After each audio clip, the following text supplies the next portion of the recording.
noite.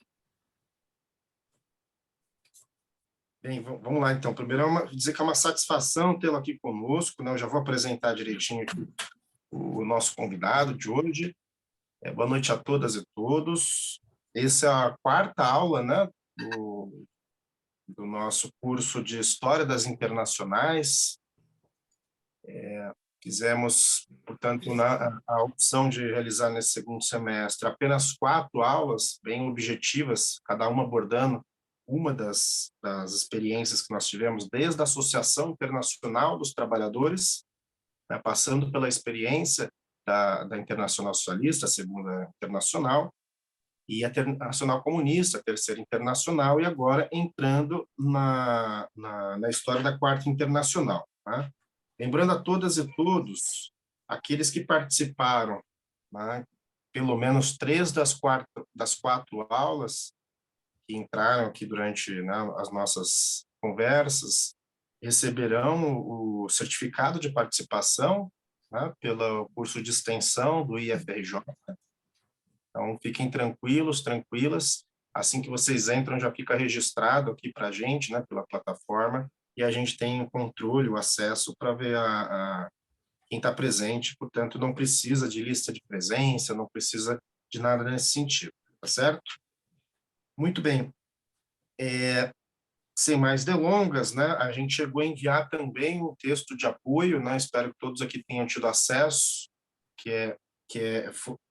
eu só consegui ele digitalizado, infelizmente, no idioma espanhol, né, tem uma edição em português, publicado há poucos anos pela editora Sandman, né, Comunistas contra Stalin, mas como eu não consegui digitalizar, que é um texto muito grande, eu acabei enviando em espanhol mesmo, então espero que todos aqui tenham tido acesso ao texto. Quem não conseguiu fazer leitura, seja parcial, enfim, terá a oportunidade de fazer isso na sequência, né? Então, deixa eu apresentar aqui o nosso querido, ilustre convidado de hoje, o Valdo Mermenstein. É uma satisfação tê-lo conosco. Para quem não conhece o Valdo, né, digamos que é uma das figuras históricas da militância internacionalista, né, e que a gente tem bastante prazer de estar aqui hoje. Ele que esteve no movimento de esquerda revolucionário no Chile, né, ainda nos anos 70, fundou, sob a bandeira da Internacional, a Liga Operária, em 74, uma organização que depois vai originar a Convergência Socialista, uma corrente, portanto, trotskista, e atua, né, durante um período dentro do Partido dos Trabalhadores e, posteriormente, é uma das principais fundadoras, né, no início dos anos 90, do Partido dos Trabalhadores, Partido Socialista dos Trabalhadores Unificado, e que recentemente, né, há cerca de 4, 5 anos atrás, 2018, se a minha cabeça estiver boa, o Valdo me corrige, fundamos uma nova organização, né, fundou-se uma nova organização, o Valdo contempla, que é a Resistência, corrente interna do PSOL. Então, ao longo dessa grande trajetória, né, de dedicação à militância, de dedicação, né, ao compromisso do marxismo, do trotskismo, é uma satisfação tê-lo conosco. A nossa dinâmica funciona mais ou menos assim, Valdo. Você fique à vontade, né, para fazer a sua exposição do jeito que você quiser, enfim. Normalmente a gente tem feito mais ou menos de 50 minutos, 1 hora. Não tem problema de ser um pouco menos, um pouco mais. Você fique à vontade, a gente não vai ficar interrompendo. Aí, na sequência, a gente abre para as questões, para as perguntas, para as intervenções, e depois fazemos a finalização com você novamente, tudo bem? A palavra é sua, Valdo. Muito obrigado pela sua participação conosco. Boa noite a todos e todas. Vejo que temos público internacional, aí um camarada uruguaio. Bom, o prazer é meu me fazer recordar um pouco da história da Quarta. Casualmente, por uma casualidade, não foi combinado com o Michel, ele não sabia. Hoje faz 50 anos exatamente que eu parti para Santiago do Chile. Digamos, o ponto de partida da minha vida militante mais séria. Eu abracei o trotskismo no Chile.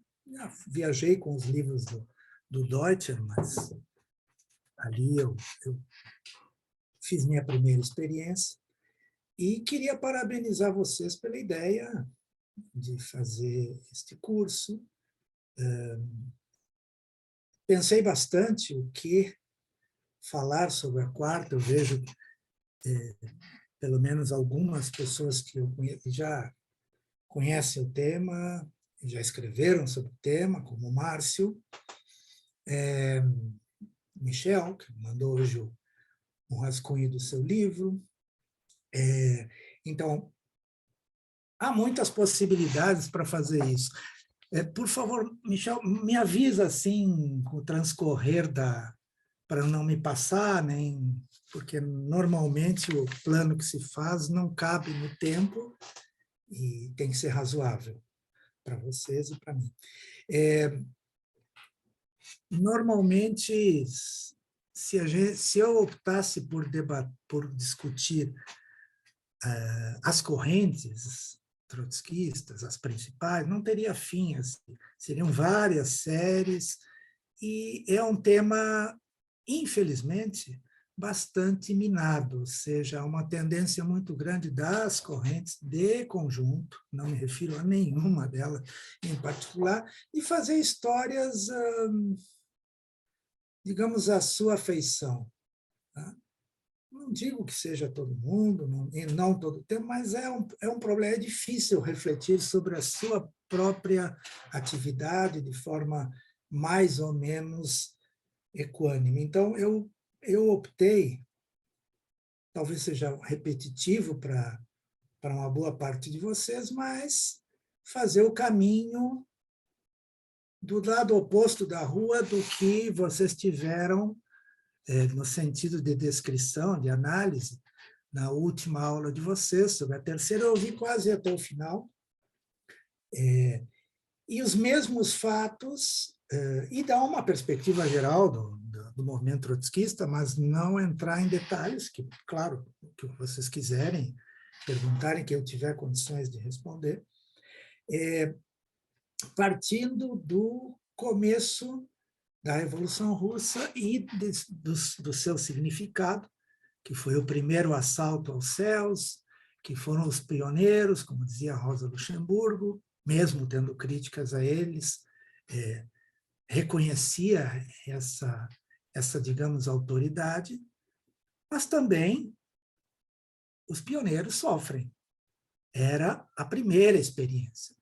Então, a previsão de Lenin, a previsão dos bolcheviques era de que uma revolução num país relativamente atrasado, um país imperialista, mas relativamente atrasado, teria muitas dificuldades se não fosse socorrido, contemplado ou apoiado pela Revolução Mundial, particularmente europeia. Naquele período se falava principalmente nos países europeus, nos Estados Unidos, e que isso não sobreviveria. No entanto, como vocês sabem, a primeira onda da Revolução, após a Revolução Russa, ela se esgotou, particularmente num processo que merece várias sessões, um estudo, que é a Revolução da Alemanha em 1923, e ela também fecha um período de forma tragicômica, né?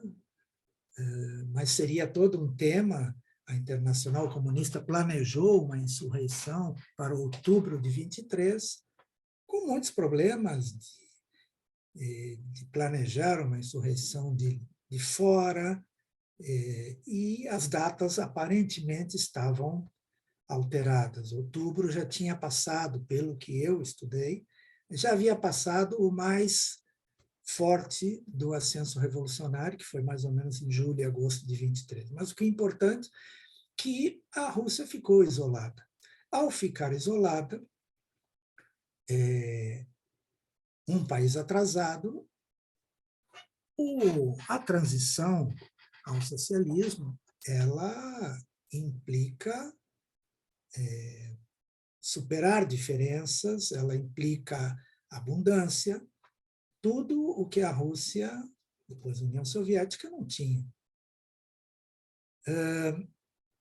E este debate, o debate sobre o que fazer numa situação como essa, explode com a morte de Lenin.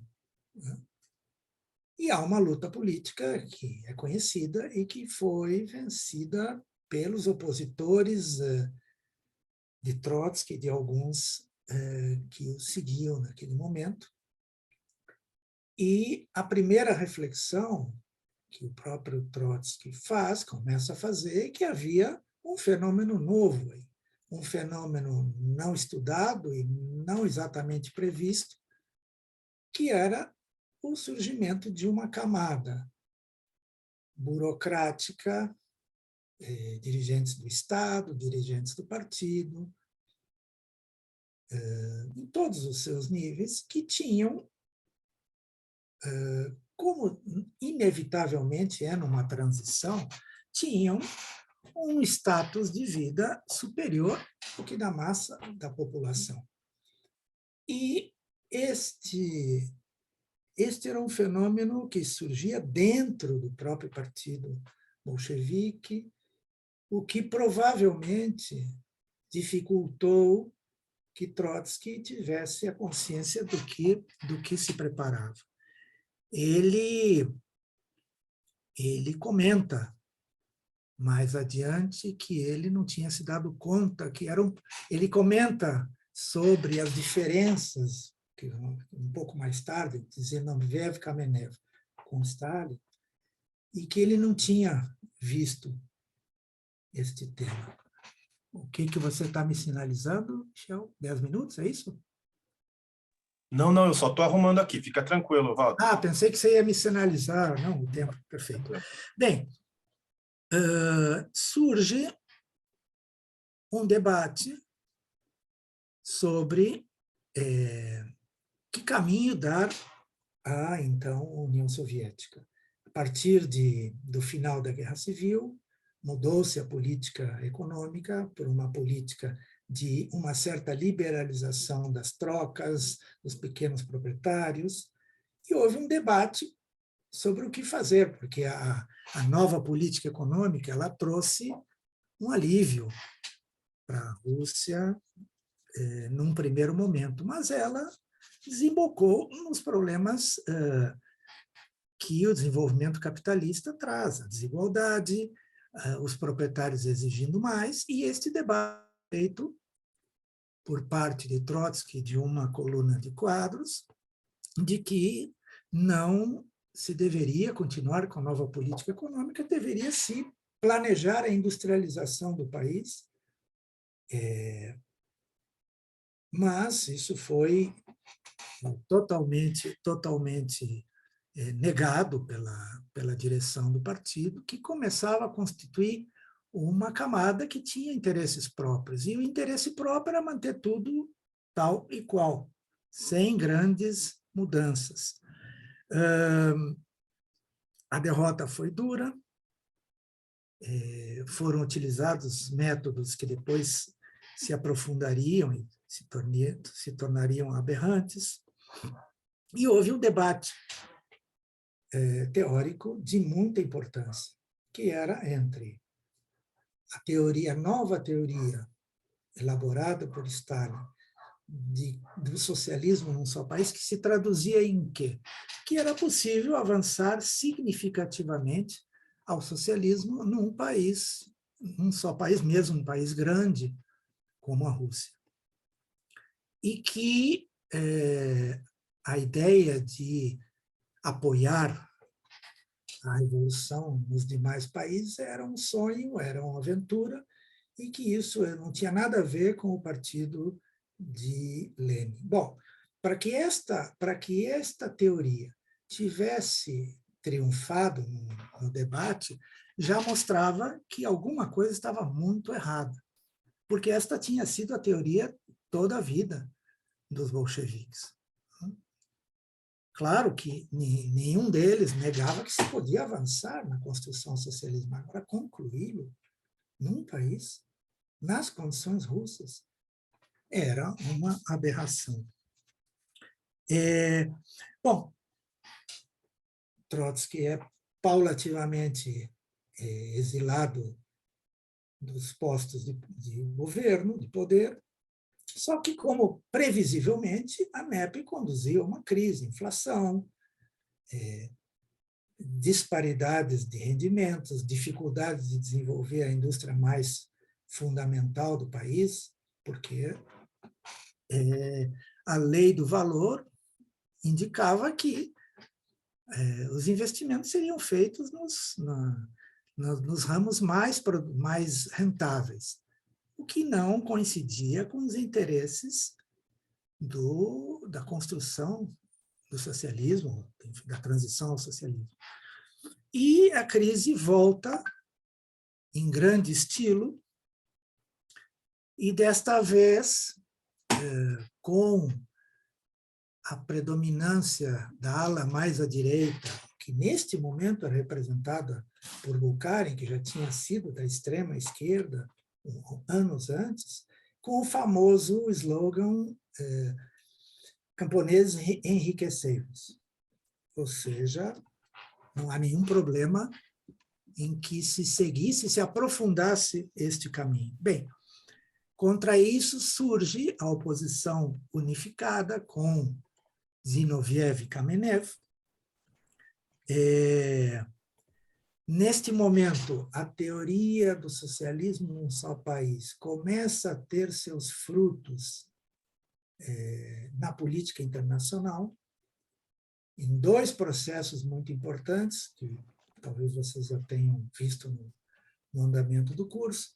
Na Inglaterra e na China, a política da Internacional Comunista e, portanto, dos partidos comunistas, tinha sido a de se subordinar à burguesia local.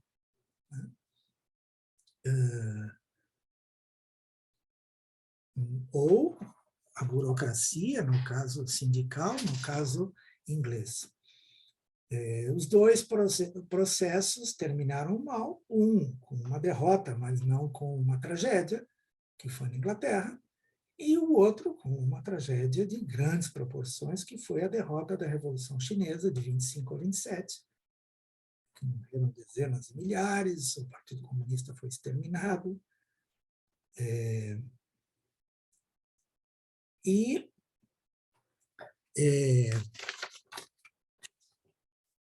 Esse tema entrou como um dos temas muito importantes da oposição unificada, que se centrava na luta contra a burocratização, pela melhoria do nível de vida das massas, para diminuir as diferenças sociais que havia, defesa das nacionalidades e da industrialização do país. Novamente, como você sabe, Trotsky foi derrotado,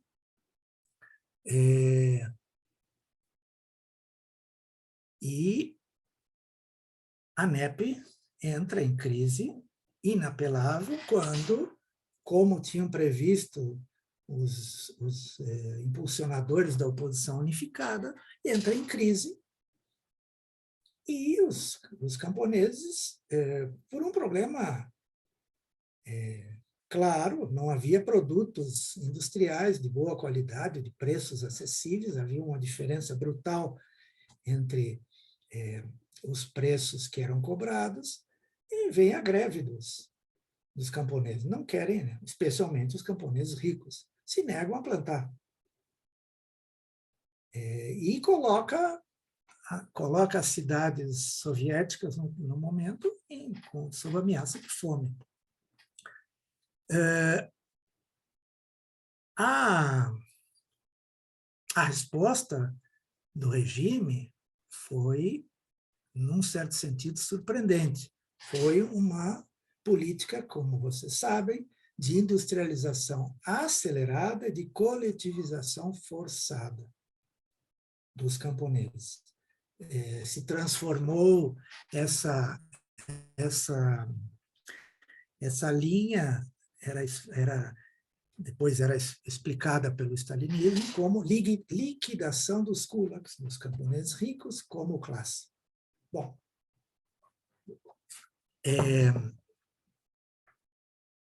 a oposição se divide.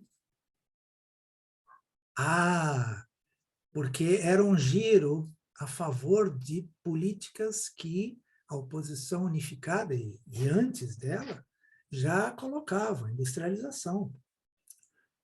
E era contra os kulaks.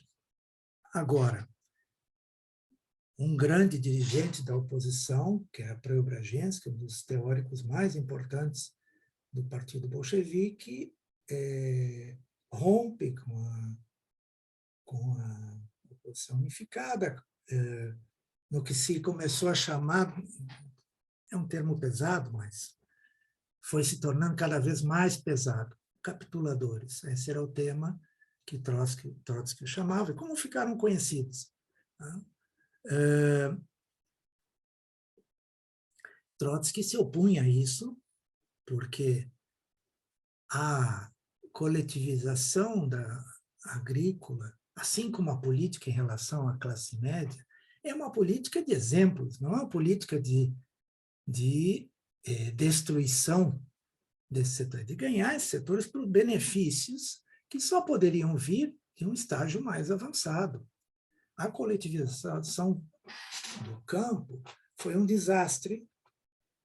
Morreram, não se sabe exatamente os números, eu não vou citar números porque alguns citam em vários milhões de mortos. Foi um desastre. Nunca mais a velha União Soviética, a agricultura soviética sempre foi um ponto fraco por isso. O camponês, se não tem entusiasmo, não produz. É simples. Não é um problema meramente ideológico, é um problema prático. É um problema de correlação de forças. E a industrialização acelerada foi um desastre que depois, embora a União Soviética tenha se tornado uma grande potência industrial, sempre tinha seus pontos fracos em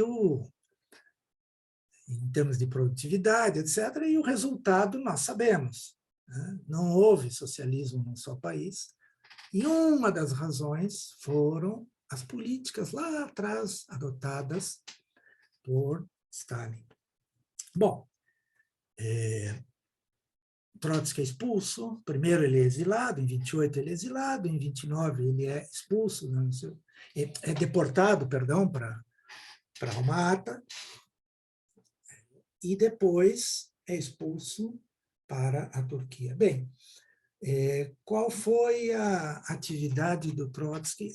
Stalin dizem, vários bons biógrafos, que a expulsão, que Stalin teria se arrependido de dar a Trotsky um tempo livre e podendo atuar mundialmente. Embora houvesse o prestígio da União Soviética, houvesse o controle do aparelho, foi realmente uma janela que Trotsky aproveitou da melhor forma que podia, nesses 11 anos, um pouquinho mais de 11 anos, até ser assassinado. Bom, é organizada a oposição de esquerda,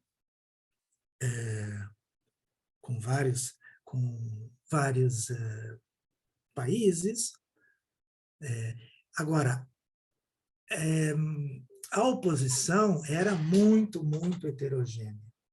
A primeira coisa que o Trotsky explica que teria que fazer seria a delimitação.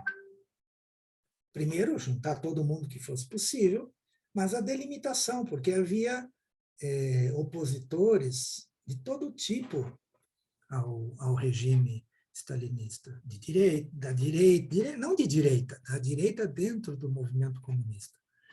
E tinham posições distintas. Embora se opusessem ao regime, tinham saídas diferentes, depois isso ficou bem claro. A delimitação, porque também havia coisas, temas programáticos que não eram claros.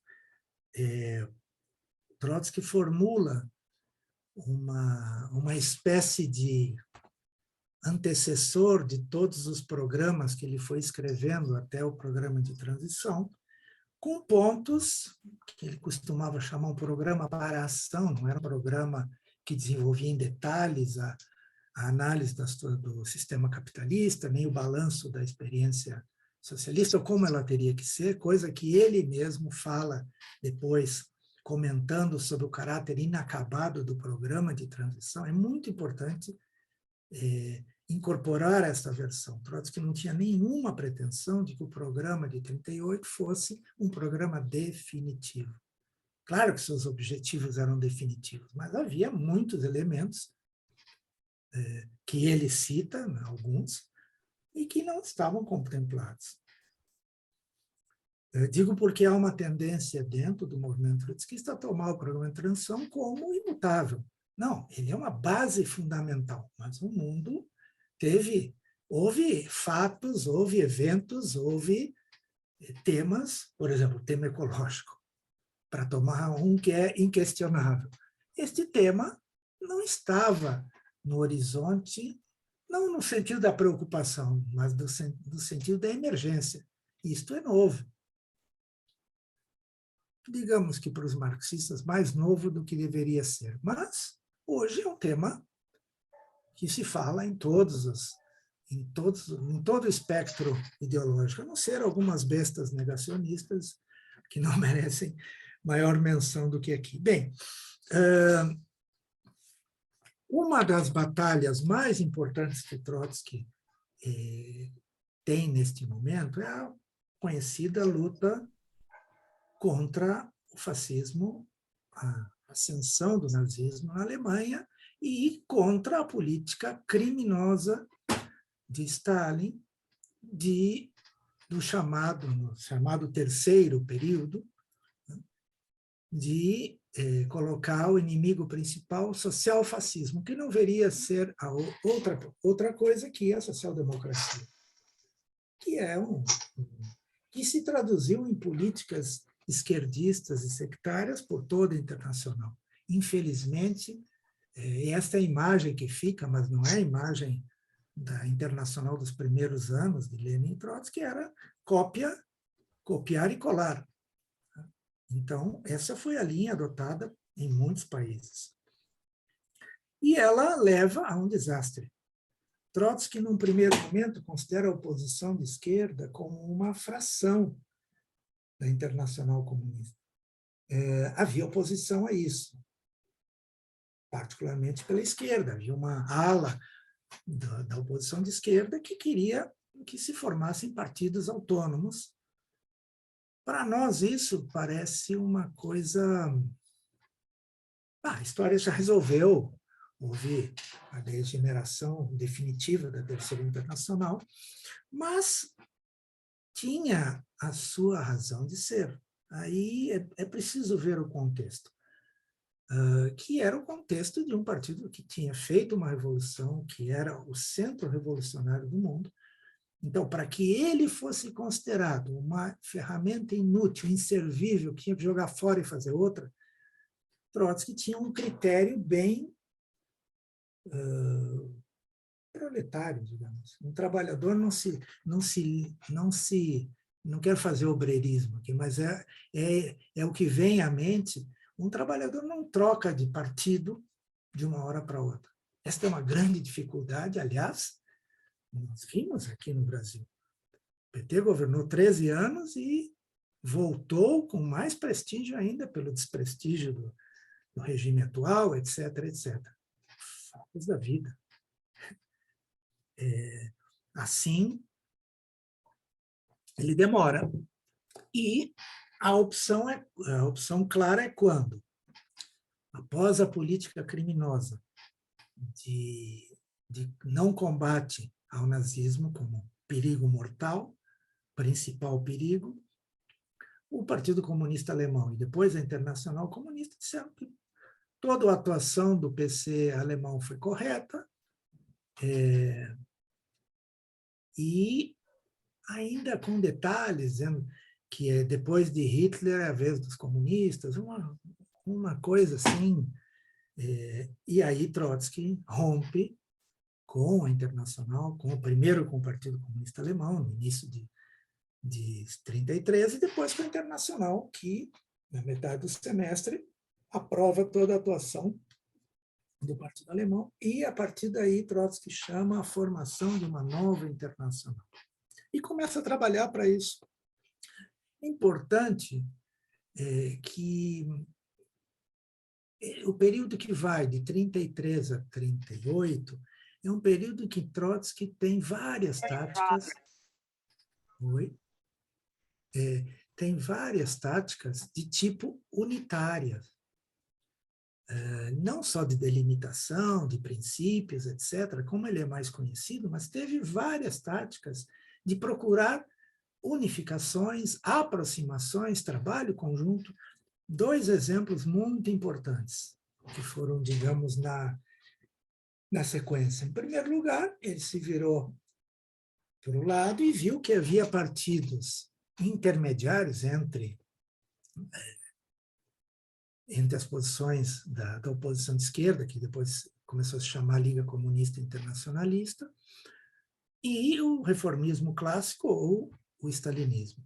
Vários partidos, o SAP alemão, o ILP britânico, vários partidos com nomes impossíveis de serem reproduzidos em português da Holanda, mas com importância, e faz o que chamou o Bloco dos Quatro, que era uma declaração com o conteúdo mais ou menos do que dizia a oposição de esquerda, e chamando, o ponto decisivo era chamando a uma nova internacional, com todas as letras. Bem, o Bloco dos Quatro teve muita importância, do ponto de vista simbólico, do ponto de vista de iniciativa, mas ele teve vida curta. Os partidos, é importante contextualizar também que 1933 para 1934 foi um momento muito difícil. A subida do nazismo, já em 1934 começa a reação. Começa na França, contra a tentativa de golpe de Estado, de ação fascista em fevereiro de 1934, houve insurreição nas Astúrias, na Espanha.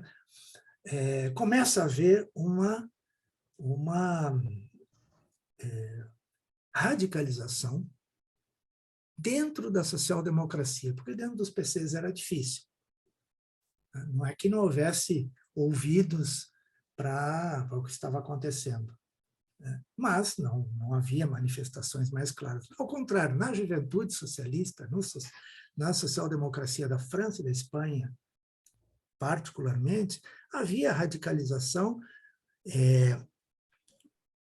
inclusive reivindicando Trotsky nos setores da juventude. E Trotsky propõe uma política ousada, que precisa ser analisada no seu contexto, que foi o entrismo, entrar dentro dos partidos socialistas para entrar em contato com essa juventude radicalizada, encontrar diálogo e ampliar o trabalho. Foi feito esse trabalho na França, particularmente na França, teve um sucesso muito rápido, a organização praticamente triplicou de forças em um ano, conquistou posições, abriu diálogo, mas também isto tinha um limite. O limite foi que o Partido Comunista mudou a política, o Partido Comunista fez um pacto de unidade de ação com o Partido Socialista, mudou a linha do social-fascismo para, em primeiro lugar, unidade da classe trabalhadora, nesse sentido correta, né, em viagem para uma política mais à direita, que era a aliança com as forças burguesas, que na França era com o Partido Radical, que é um partido burguês. E por isso, essa unidade fez com que o PC pressionasse os socialistas para acabar com essa infiltração trotskista. Além do mais, os sucessos da corrente trotskista também incomodou os próprios dirigentes da social-democracia e mudaram de linha, e começaram a pressionar e expulsaram os trotskistas. Para a gente entender que é importante, Trotsky não era um guru, o que ele dizia no dia era acatado. Não, houve debates muito grandes aqui, que é um bom sinal. Tanto para fazer o entrismo, porque ponha-se na cabeça dos militantes. Bom, nós saímos do PC e agora vamos entrar na social-democracia, ou seja, havia um certo incômodo. Ou seja, por mais equivocado que fosse, mas era um sentimento que se entende. E também, e casualmente, em alguns casos, Molinier, por exemplo, ele esteve nos dois lados. Ele estava contra a entrada, depois estava contra a saída, porque estava bom. Faz parte da vida. E também havia um problema. Trotsky manteve muito boas relações com setores centristas, que estavam em dúvida.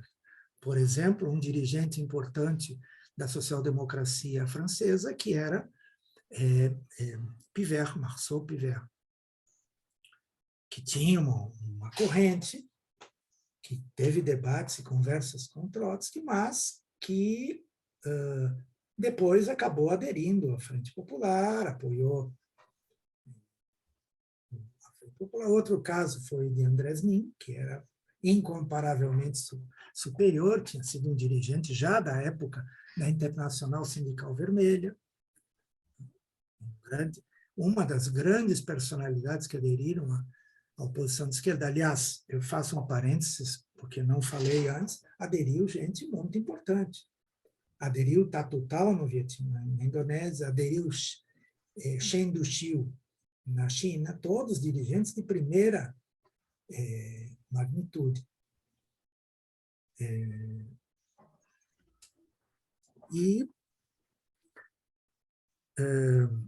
Bem, a relação com os centristas se deteriorou, e eu chamo a atenção para isso, quando assumiram o governo duas frentes populares, na França e na Espanha. Produtos de um ascenso dos trabalhadores, na França vinha de 34, 35 e principalmente em 36, quando entra a Frente Popular de Léon Blum, em poucos dias da greve geral. Dizem os franceses que é a maior greve geral que a França já teve, maior que 68, em 36. E na Espanha, Breznin se unifica com um setor da oposição de direita, o Bloco Operário Camponês de Maurín, e forma o POUM. E, nos dois casos, os que eram aliados foram fortemente pressionados pelas frentes populares. Por quê? Tinha entusiasmo popular. Vocês sabem por que eu estou falando isso? Porque nós vamos entrar num fenômeno com analogias, não, sem o ascenso. Muda tudo, mas há um elemento, né, de uma vitória contra a direita eleitoral, e a pressão, né, é ser Lula 1000%. Isso influi sobre os nossos aliados, com gente que a gente convive, é normal, faz parte da vida. E também isso na construção da quarta. Esses setores centristas romperam o diálogo com... Bom, Andresnin foi assassinado, mas romperam o diálogo, entraram no governo, no caso do Andresnin, ou apoiaram o governo com o Marceau Pivert, se bem que com o Marceau Pivert não foi rompido totalmente o diálogo. Bom, tentando me apurar, porque eu já estou vendo que eu já estou falando há uns 40 minutos, 35 talvez.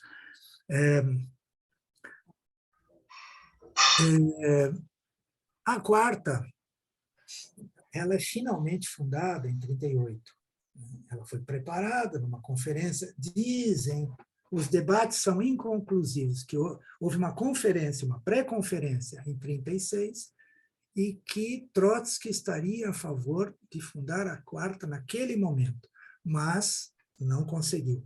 Há controvérsias. Pierre Franck fala que não é assim, enfim, eu não tenho... Essas são aquelas coisas que, se vocês tiverem fontes muito precisas, digam, mas esse é um tema que não me ficou claro no reestudo que eu fiz. Me aparece como inconclusivo. Mas ela foi fundada, finalmente, em 38, por razões... Trotsky tinha toda essa pressa, porque ele, em 33, quando Hitler sobe ao poder, ele diz: a guerra com a União Soviética é inevitável. 33. Não é porque ele era profeta, não gosto dessa palavra. Porque via, porque se sabia, havia a agressividade do imperialismo alemão e havia o nazismo, levava isso ao paroxismo. Não sem ter se passado por um episódio profundamente vergonhoso, que foi o pacto Hitler-Stalin. Como vocês já viram isso, podemos conversar novamente, mas ele é, inclusive, celebrado por neo-stalinistas, dizendo que foi bom, que salvou a União Soviética. Salvou de coisa nenhuma, podemos discutir. Foi uma traição de tamanho oceânico. Como dizia um companheiro outro dia, o que pensava o povo da Polônia quando dividiram a Polônia em dois, cada um pegava um pedaço, entre Hitler e Stalin. É uma aberração no partido que foi de Lenin, especialmente com a Polônia, que foi oprimida toda a vida, séculos, pela Grã-Rússia. Bem, a quarta é fundada num momento difícil, a repressão tinha se tornado terrível, vários dirigentes, vários secretários de Trotsky foram assassinados, um atrás do outro, inclusive seu filho, um dos seus filhos, Leon Sedov, até se chegar ao Congresso. Bom, a Trotsky tinha tanta pressa por causa da guerra, porque a guerra significaria, segundo ele, como na verdade significou, uma dispersão. A guerra, nas condições de uma guerra mundial, não era uma guerra localizada. Repressão, conscrição, enfim, a vida ficava bem mais difícil. E a quarta sofreu muito por causa disso, mas tinha, depois eu comento rapidamente ao final, tinha conseguido formar uma organização com um programa que lhe permitia enfrentar esta situação de dispersão obrigada. Esta é a razão pela qual existe um movimento trotskista, apesar da dispersão imensa, do fracionamento imenso. Toda semana é uma a mais. Esta semana foi o NPA francês, numa declaração que, se alguém, eu entendi em francês, mas não entendi qual é a diferença. Não podemos mais conviver, e não dizia por quê. Não sei se alguém viu, mas eu não li mais nada. Falei com um amigo que conhece bastante, também não tinha entendido, mas a dispersão é contínua. É uma das organizações que não tinha sofrido esse processo. Bom, a quarta é fundada, E a quarta tenta se preparar para a guerra. Preparar no sentido das caracterizações, que a guerra é inevitável, que seria uma guerra interimperialista, que ela terminaria com um processo revolucionário, que ela significaria o fim do stalinismo, a destruição do stalinismo. A quarta apoiava a União Soviética e a guerra da China contra o Japão, que é um dos fatos mais importantes da primeira metade do século XX, e a luta das colônias. Mas, no tema, há um tema que continua sendo polêmico, mas eu preciso enunciar, é que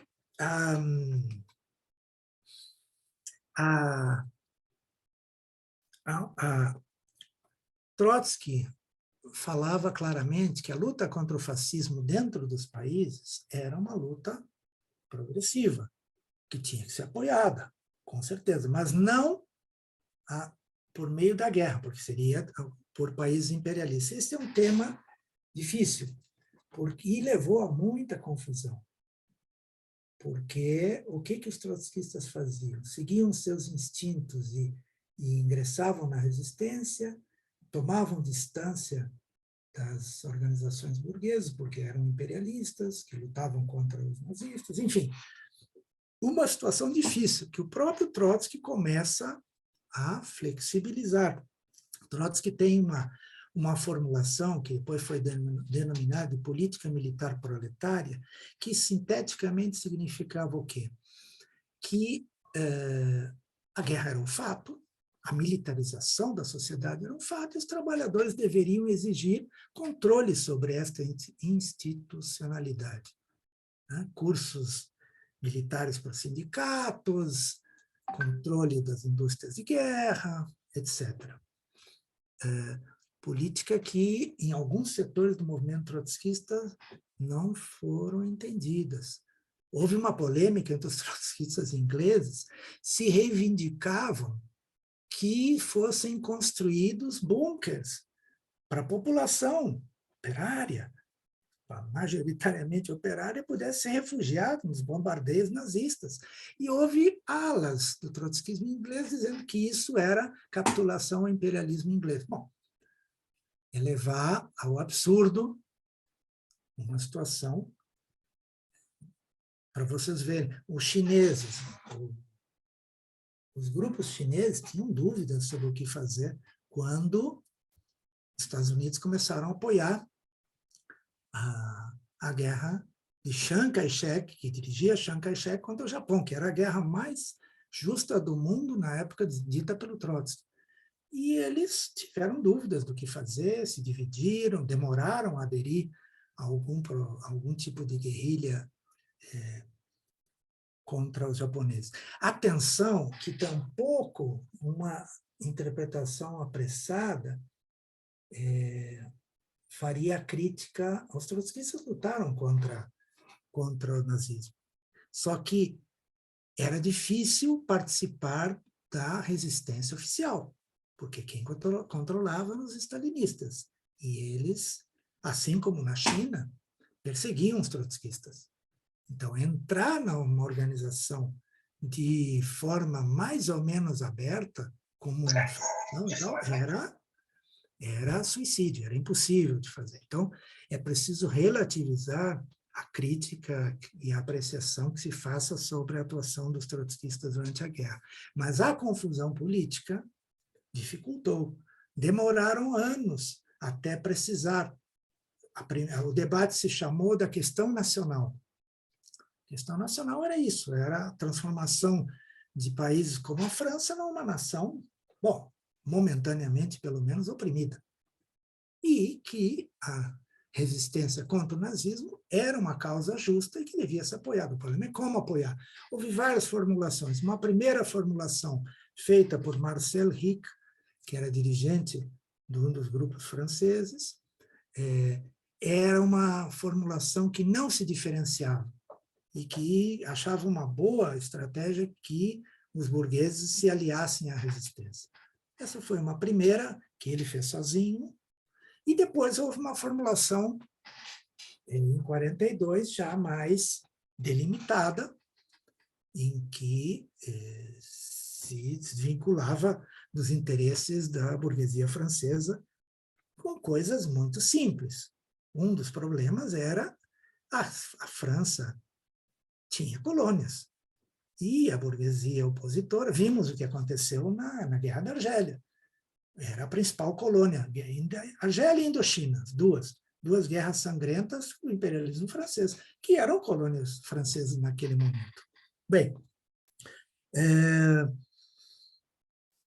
houve debates, houve uma corrente, o trotskismo alemão sucumbiu pelas suas caracterizações de que a guerra tínhamos retrocedido à época anterior à época da Revolução Socialista, que as reivindicações democráticas eram praticamente as únicas, o que levou à sua ruptura ideológica, depois foram expulsos da quarta ainda nesse primeiro estágio, durante a guerra, ou depois da guerra, não me lembro agora. Bem, os trotskistas atuaram com muita coragem em todos os lados. Morreram muitos, foram assassinados, presos, e fizeram. Inclusive, nos Estados Unidos, houve repressão. Repressão pela lei.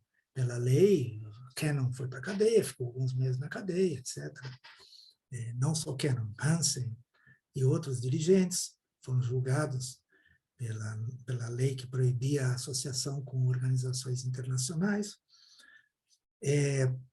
Mas a quarta sai razoavelmente bem da guerra. Sai com a moral alta, com a atuação. Atenção que ela tinha sido amputada por todos os lados. Não só Trotsky, Leon Sedov, toda a oposição russa é dizimada, muitos dirigentes são assassinados. Há um elemento de desmoralização, gente que para de militar, com esses vários, por exemplo, Naville para de militar. Molinier não.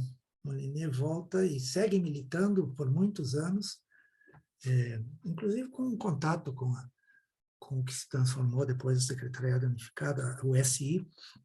Bem, o trotskismo já se reorganizou, um sinal de vitalidade muito importante, eu vou procurando concluir, que já estou falando bastante, um sinal de vitalidade é que os trotskistas fizeram conferências, reuniões em plena ocupação nazista. A primeira delas já foi em 1942, ou seja, 1 ano e meio depois da ocupação da França.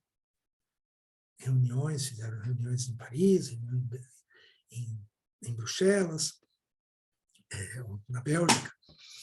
Fizeram uma coisa muito importante, simbolicamente, embora não fosse de grande divulgação, além dos jornais que eram publicados na Bélgica, o La Vérité na França, foi o jornal mais estável da esquerda francesa, fizeram também um trabalho inacreditável que era sobre os soldados alemães.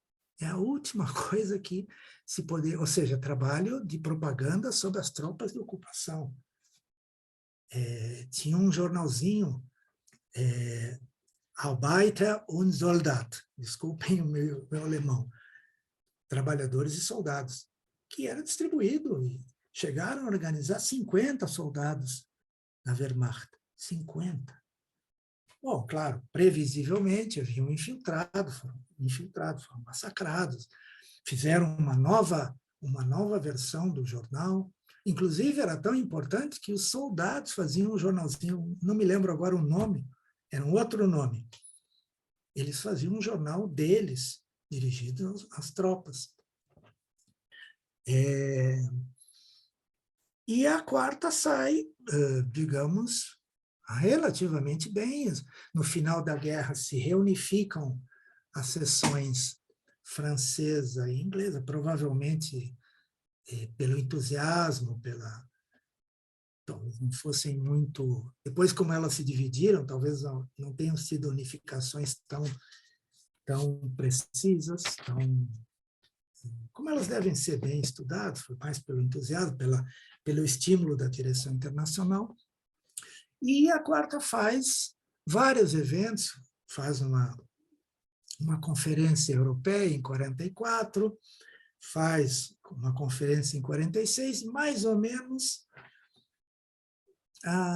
desde o final, de 43, há uma polêmica dentro do movimento trotskista sobre os prognósticos para depois da guerra.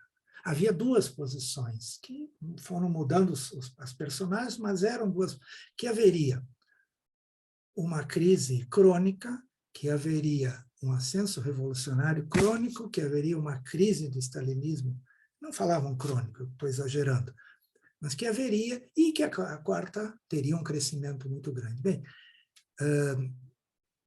e que a tendência, uma coisa muito importante, que a tendência nos países imperialistas era o bonapartismo ou o fascismo. E houve uma corrente que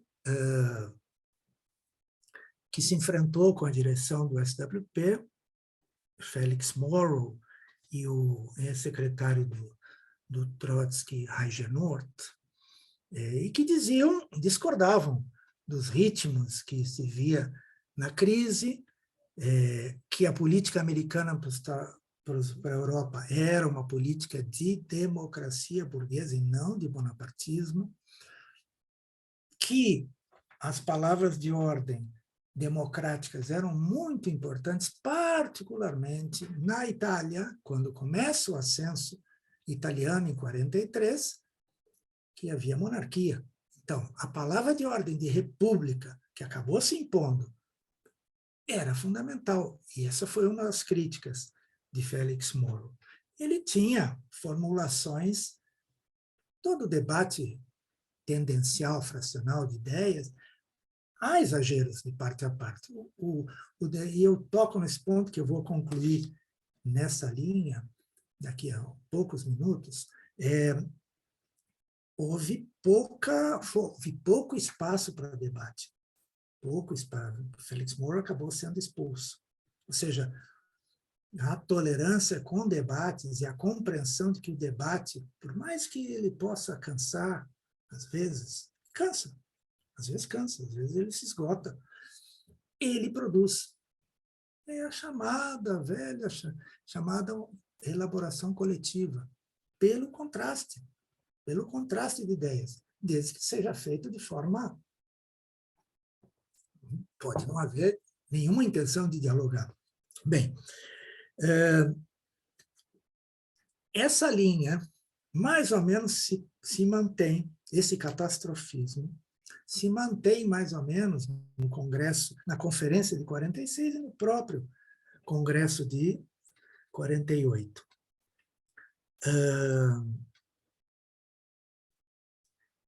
Bom, há uma questão muito importante que vocês vão reconhecer, eu acho, a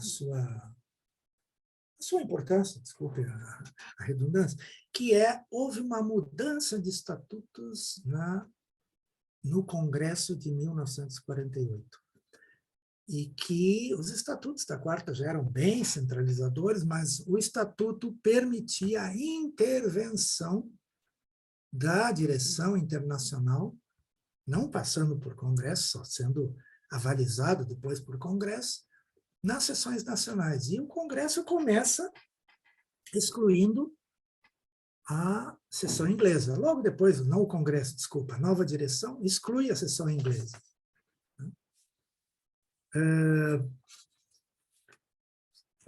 Bom,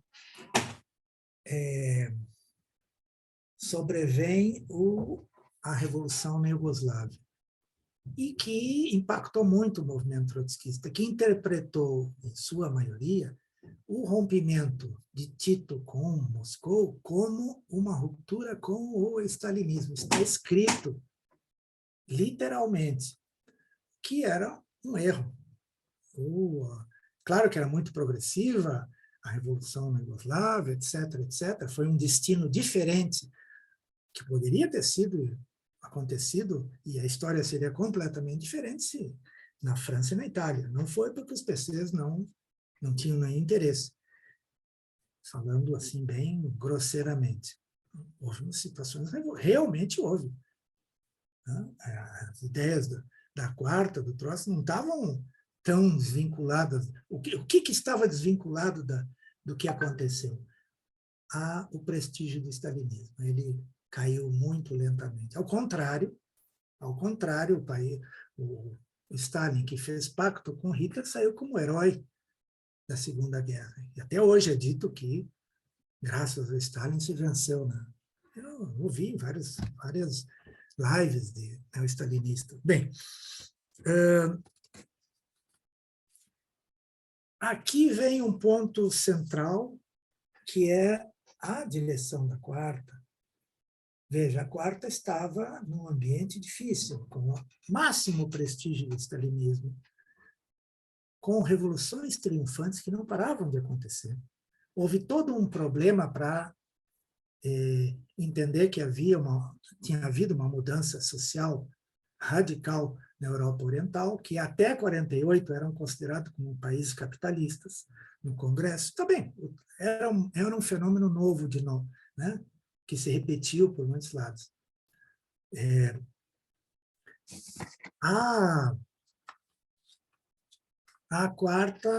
direção da quarta começa a ter elaborações que questionavam as ideias principais da organização, que o stalinismo poderia se radicalizar neste enfrentamento com o imperialismo e já beirando a loucura, e não falo isso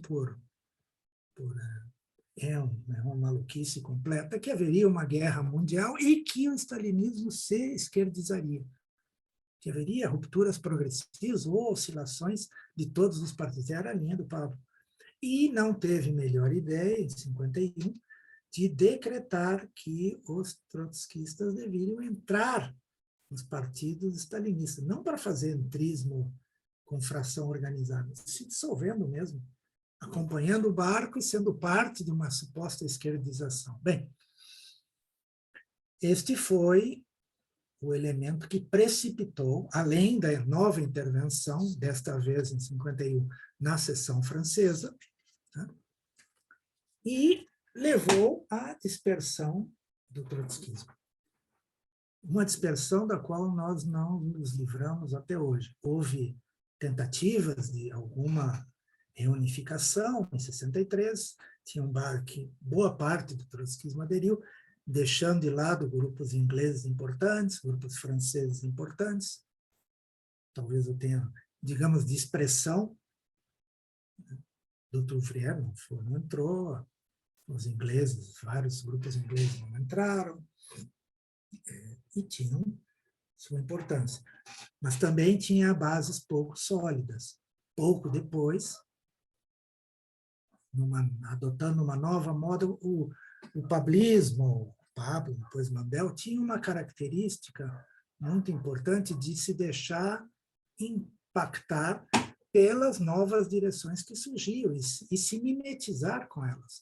Eu entrei no trotskismo quando havia todo o debate sobre a guerrilha na América Latina, que era por pressão da direção cubana ou dos ligados ao castrismo. Eu comecei minha atividade política no MIR, que era castrista, mas tinha tido origens trotskistas. E não tinha mudado a sua linha para trabalho de massas e não a guerrilha que fazia, assaltar bancos, etc. Bom, esse é, digamos, o substrato que nós temos. Hoje nós temos um movimento trotskista que está cada vez mais fracionado, mas ele existe. E tem razões de existir. O programa de transição e as elaborações das correntes trotskistas estão entre as mais interessantes dentro do marxismo internacional. Há uma coisa que unifica o trotskista, de qual corrente eu tenho contato com um camarada argentino, de uma das N correntes, ele esteve aqui, conversamos, etc. E, embora não haja acordo não há acordo nem sobre a caracterização do que foi a União Soviética e tal, mas rapidamente nos colocamos em debate sobre como está o trotskismo na China, o movimento na China. Um manda para o outro, está interessado, você viu isso aqui, mas isso. Ou seja, parece que estão falando de um assunto que é aqui é do bairro vizinho. Este interesse, este internacionalismo na veia é uma característica. Tem a ver com o que é o trotskismo. Claro que é desvios, há gente que só pensa no seu umbigo, mas essa é a tradição, as páginas internacionais, a discussão internacional, mesmo num país com uma pressão nacionalista como o nosso. Bom, me desculpem, depois eu talvez tenha falado um pouco demais, mas depois com as perguntas que vocês fizerem, aí a gente complementa. Muito bem, obrigado, Valdo, pela exposição. Abrir agora aqui para o pessoal, a dinâmica é o seguinte, quem quiser fazer alguma pergunta, algum comentário, alguma intervenção, de dois modos, ou escrever aqui, porque às vezes as pessoas têm alguma dificuldade, né, em casa, de abrir a câmera, falar no chat, então escrever no próprio chat, fazer a pergunta por escrito, ou então fiquem à vontade também para abrir, né, o áudio e fazer ela diretamente aqui para o Valdo. Deixa eu dar uma olhadinha aqui no... Ó, a Priscila, que é de Belo Horizonte, Valdo, está perguntando, gostaria de saber sobre o período de Trotsky no México, já ao final da vida dele, né? Esse contexto aí. Se você prefere responder uma por uma ou posso fazer um bloco de questões? Não, faça algumas, claro. Né? Então, tem essa primeira da Priscila, tratando do finalzinho da vida do Trotsky, né, no México, para você contextualizar um pouco. Se tiver mais alguém, eu também tenho algumas aqui. Olha lá, tem mais uma aqui. É do Marco Antônio. Eu não sei de onde o Marco Antônio está, mas ele pergunta o seguinte: atualmente, com a ascensão da extrema-direita, o bolsonarismo, o trumpismo, Meloni na Itália, além de outros governos fascistas que foram eleitos nos últimos anos em outros países, por meio da difusão de ideias reacionárias com o avanço das tecnologias de informação e comunicação, os algoritmos, o professor Valdo não acha que seria preciso criar uma quinta internacional de esquerda, uma vez que podemos considerar que já existe hoje uma internacional conservadora? Aqui é uma polêmica, né? Em torno, digamos assim, de reconstrução da quarta e assim por diante. A Priscila faz outra pergunta. Existe algum movimento nesse sentido de que o Marco Antônio pergunta? Né? Eu tenho aqui também algumas que, naturalmente, como são temas muito, digamos, além de Michel, tem uma pessoa com a mão levantada que quer falar pelo microfone. Obrigado, Renata. Vai lá, pode falar quem tá sinalizando. Fique à vontade. Beleza. Me escutam? Sim, sim.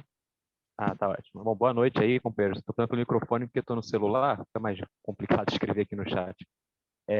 Bom, primeiro, parabenizar aí, né, a fala do Valdo, sempre muito bom ver os veteranos do nosso movimento falando. Eu queria fazer uma pergunta, Valdo. Em algum momento você comentou que, por mais que tenha vários elementos ali do programa de transição, então, da época, do momento, você enxerga que tem um núcleo ali que se mantém muito atual, né? Eu tenho pleno acordo contigo nessa colocação, mas queria ouvir para você qual é, né, esses elementos centrais do programa de transição e, portanto, do próprio trotskismo, né, que seguem atuais aí no nosso tempo, né, que seguem como uma baliza aí para o programa revolucionário nosso presente. Obrigado. Tem mais alguma aqui? Posso fazer a leitura, Valdo?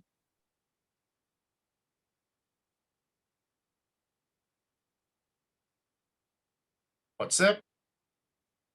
Sim, eu falei. Claro. Você. Eu me perdi. Aqui o Raul está dizendo que o curso tem sido muito interessante. O Raul, que é um companheiro, se não me engano, do Uruguai. Seria interessante fazer uma nova atividade sobre a internacional na América Latina, particularmente nas décadas de 30 a 45. Ah, sim, está falando de uma sugestão para o curso aqui, desculpe. Vamos pensar depois nas contribuições.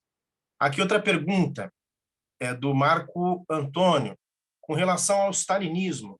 Por que existe tanta gente de esquerda ainda hoje que apoia, como no caso, por exemplo, Domenico Losurdo, e outros políticos intelectuais do Brasil. Tá? Do Brasil, do PCB, por exemplo, Partido Comunista. Então, o Marco Antônio está falando aqui, né, sobre essa questão do stalinismo, né, porque o stalinismo ainda se faz presente tanto na intelectualidade quanto na própria esquerda organizativa do Brasil hoje. O Maurício Parisi, que é de São Paulo, ele está perguntando como os trotskistas analisam o desenvolvimento do movimento comunista depois de 56. Tentativas de desestalinização, como o Primavera de Praga, o eurocomunismo e etc. É uma pergunta nesse sentido. Eu acho que já tem bastante aqui, eu também tinha anotado algumas para aquecer o pessoal, mas acho que o pessoal já foi se empolgando e foi fazendo aqui. Vou deixar só essas aí que já estão de bom tamanho, Val. Tá bom, tá bom. Bom, eu vou procurar ser o mais sintético. Bom, a primeira pergunta... Não, Trotsky teve, digamos... Recomenda-se o primeiro livro que eu li, que é para ser lido muitas vezes, que é a biografia do Deutsch. É fácil, é agradável, conta sobre a vida. Trotsky conseguiu, ele teve em residência vigiada, depois de ter o asilo na França. Na Noruega foi pior ainda, porque inclusive era um antigo... Ele conhecia os dirigentes do Partido Operário Norueguês. Então, o México foi um país cálido, ele tinha total liberdade, aquelas fotos que a gente vê, né, dele cuidando dos cactos. Teve contato com todo mundo, ia lhe perguntar. Claro, a vida foi extremamente terrível, porque ele ficou sabendo da morte dos filhos no México, se não me falha a memória. Então, digamos, foi mais relaxada e pôde ter mais contato, se fazer o que gostava de fazer. Natália estava muito bem também. Estavam com o netinho, conseguiram o netinho, que está vivo, né? Você sabe, o neto está vivo ainda, Volkov. Foi morar com eles, enfim. Isso que eu posso te dizer, tinha contato com o mundo todo, se abriram as portas, foi recebido, foi asilado pelo governo, ele chama, que é o que o Deutsch descreve, né? Era um trem oficial, ele foi transportado, quando chegou, foi transportado como... o México continua honrando essa qualidade. Pode não tratar bem a oposição interna, etc., os regimes brutais, mas é o país que eu saiba com maior tradição de acolhimento de exilados, inclusive os brasileiros que foram para lá durante a ditadura. Bom, sobre os pontos centrais do programa de transição, são os pontos do balanço do período depois. Primeiro, o caráter da União Soviética, da burocracia, a defesa da União Soviética, o papel da Frente Única,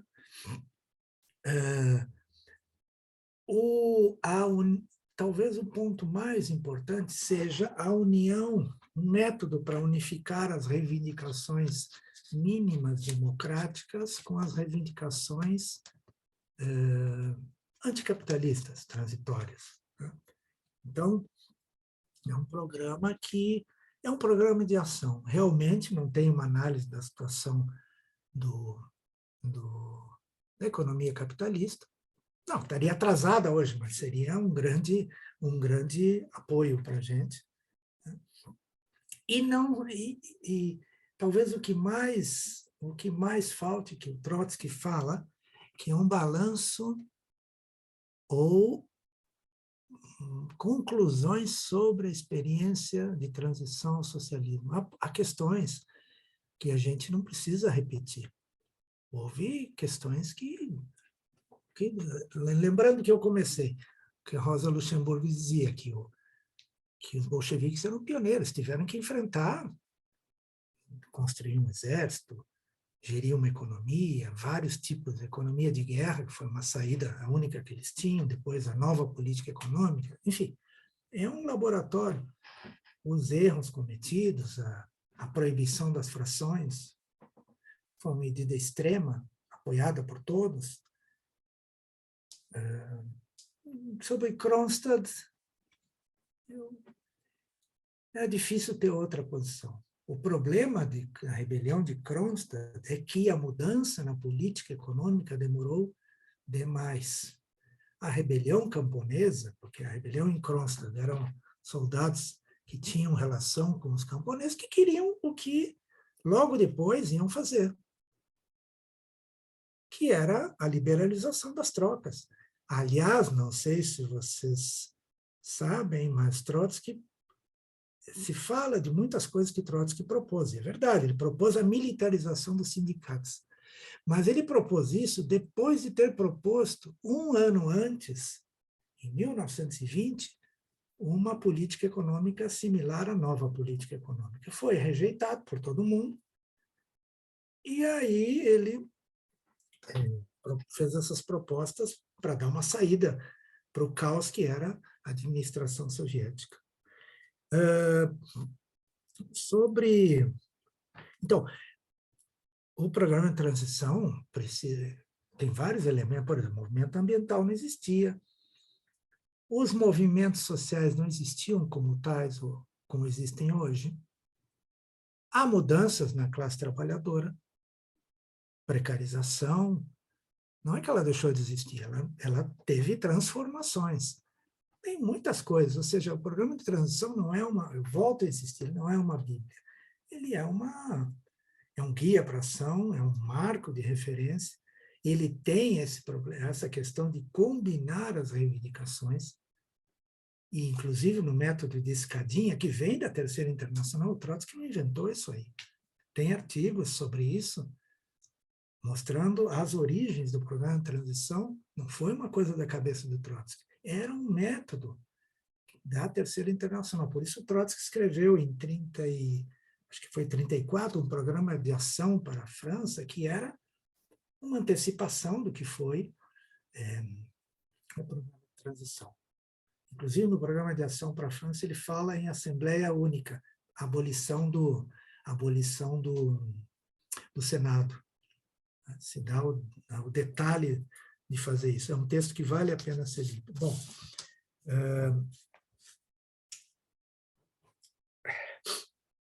por que o stalinismo tem apoio? Bom, assim, nós vivemos um período em que nós estamos marcados pelo fim dos estados não capitalistas. Houve uma derrota, que foi a restauração do capitalismo, provocada pelas burocracias dirigentes, mas, ao fim e ao cabo, foi uma derrota transformar aqueles países em países abertos ao capital, totalmente abertos ao capital. E houve e há ainda um processo que a gente não saiu ainda desse. O que quer dizer? Qual é a importância? Não é só um problema de correlação de forças. Tem derrotas, depois se recupera. Há um problema que não foi recuperado, que é o horizonte socialista minimamente crível para setores de vanguarda. Isto nós continuamos piorando. Não melhorou. Embora haja uma crise capitalista que fermenta lutas, fermenta rebeliões, elas esbarram em barreiras. Não é só a barreira que a direção não é boa, mas por que as massas não passam por cima dessa direção? Como já, tantas vezes, em coisas mais simples, em greve, quantas vezes a gente não viu a base passar por cima da direção. Só que não há um norte claro. Não é que isso vai se prolongar de forma indefinida, mas nós estamos no meio disso. Essas correntes que se apoiam no mais atrasado, ainda mais no Brasil. O Brasil tem a infelicidade de não ter tido o ascenso que o restante da América Latina teve. Quase todos os países tiveram ascenso, o Brasil não teve. 2013 foi, mas não foi. Começou bem, depois terminou muito mal. Não é bem 2013, mas começou e depois perdeu aquela, e depois se transformou em 2015 em outra coisa. A Argentina teve um levante no início do século que foi importantíssimo. O Chile teve várias lutas e teve 2019. Não é que isso é um passaporte para uma vida tranquila. Viram o que está acontecendo no Chile. Um governo de colaboração de classe que perdeu fragorosamente o plebiscito. Parece aquele boxeador que não sabe de quem está apanhando.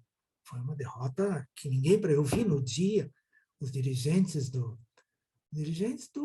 PC dizendo que vamos ganhar por 60%, charlatanista, dirigentes jovens, o Hadwe, não me lembro o primeiro nome dele, que é um dirigente importante do PC, jovem, bem combativo. E isso é por isso que eles têm algum tipo de audiência, mais do que deveriam. Mas não é só aqui, viu? Não é só aqui. Tem lugares, foi mais correntes ligadas ao stalinismo, com o auge da Venezuela, né? Muito dinheiro para financiar. Né?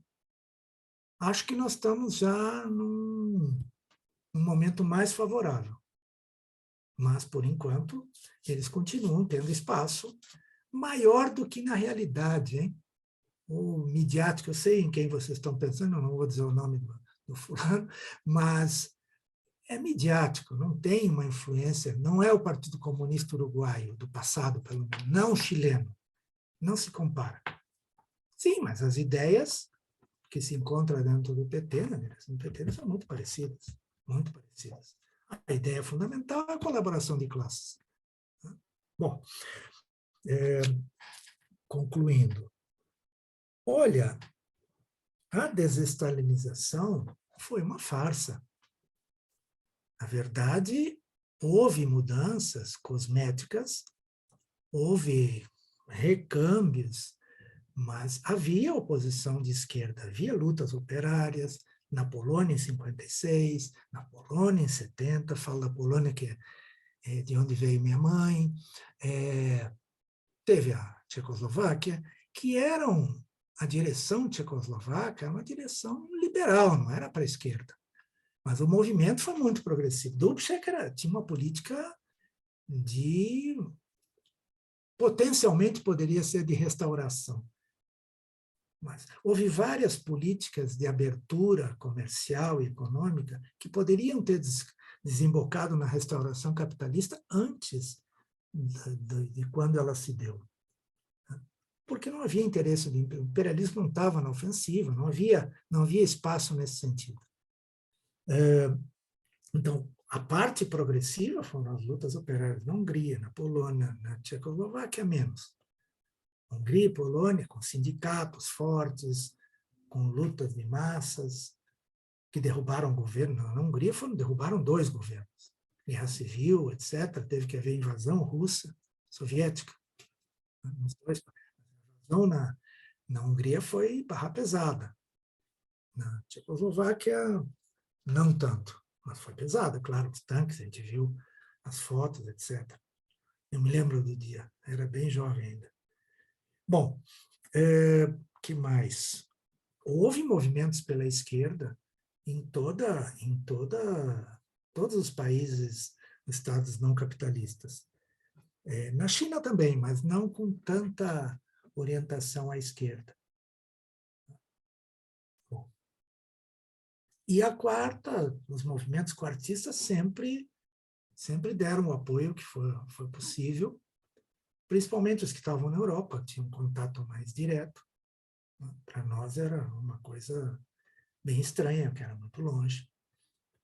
Não sei se eu deixei alguma pergunta de fora. Ah, sim, termina.